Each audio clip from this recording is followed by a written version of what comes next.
Good morning everyone. My name is Tanushri Dalai from Civil Engineering branch, and today I am going to teach you your Theory 1 paper, which name is Structural Mechanics.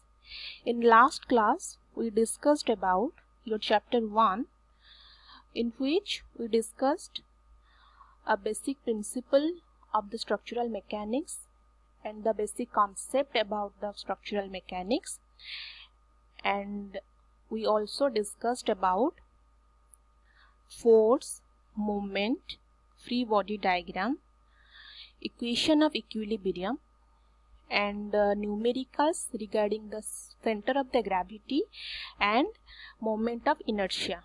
Okay, so in the next class, that means today's class, is all about your chapter 2, which name is simple stress and strain. So first of all, you need to know what do you mean by stress and strain. So first of all, stress means when some external force or load is applied on a body, then the body offers resistance to these forces to make the equilibrium condition. This resistance force, which is developed in the material against the applied load, this internal resistance force per unit cross-sectional area is called as stress. It is denoted as sigma and it's expressed as Newton per mm square, or it is also known as Pascal. So first of all, stress means whenever a body subjected to a loading system, then due to the load, due to the force, the body give a return force against the external force or the applied force.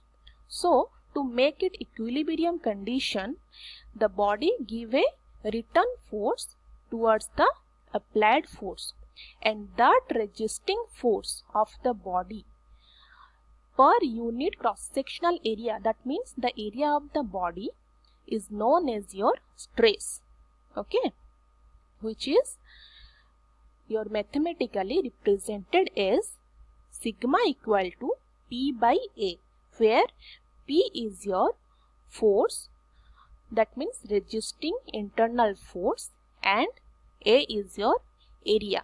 So the unit of the force is Newton and the unit of the area is mm square. So as a whole, the unit of the stress is Newton per mm square.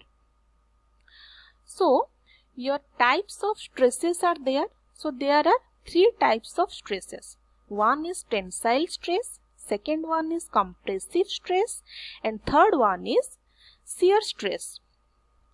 So what do you mean by tensile stress? So you can see here is a body and it is subjected to two equal and opposite tension forces. That means the force is in outward direction, here also and here also. So you can say that if we give a equal and opposite pull to a body in the form of force, then it is known as, or the body give a stress against this loading system is known as tensile stress, and the force is known as tension force. Okay, due to the tension force, the body give tensile stress. So as a definition, it is says that when force is applied in such a way, due to this the length of the body increases, this force is called tensile force, and stress developed by force is known as tensile stress. Okay, the unit of the tensile stress also Newton per mm square or Pascal. Okay, so now comes to the compressive stress. So what do you mean by compressive stress? So whenever a body subjected to two equal and opposite push, that means compressive force is applied in the two direction towards the body. So when the body is subjected to two equal and opposite compressive force, then the body gives a stress which is known as compressive stress. So as a definition of the compressive stress, it is says that when force is applied in such a way, due to this the length of the body decreases. When we give a push, then the length will be decreased. So the length of the body decreases. This force is called as compressive force, and the stress developed by the force is known as compressive stress. Okay, it is the opposite of tensile stress, you can say. So next is your shear stress. So what do you mean by shear stress? So you can see here is the body and here two equal and opposite push is there, but the force is situated, the place is different as compared to the compressive stress. Here at one side the force is applied at one corner, and similarly it is in the opposite side the force is in the pushing in nature, but it is applied in opposite direction of the one side. So we can say that if we give this kind of force to a body, then what happens? The length is increasing in this direction, and due to this force the length is increasing in this direction, by which it is known as a shear stress application. So by definition you can say that the shear stress occurs when two sets of forces of directed parallel to each other but not along the same straight line. If it is along the same straight line, then we can say that is the case of compressive stress. But in shear stress, the two forces are not along the same straight line. Okay, it is in this type which is shown in the figure.